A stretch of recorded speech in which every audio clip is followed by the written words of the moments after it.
తెనుగోళ్ళు ఇచ్చిన శిల్పక పండ్లు తేనె మామిడి పండ్లు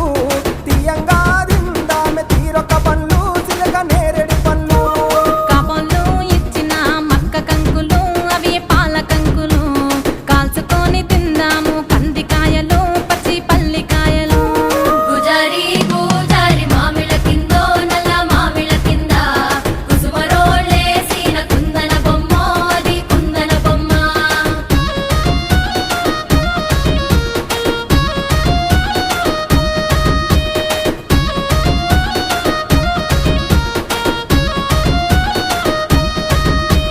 బెస్తోలు పెట్టిన పచ్చి చేపలు అవి వట్టి చేపలు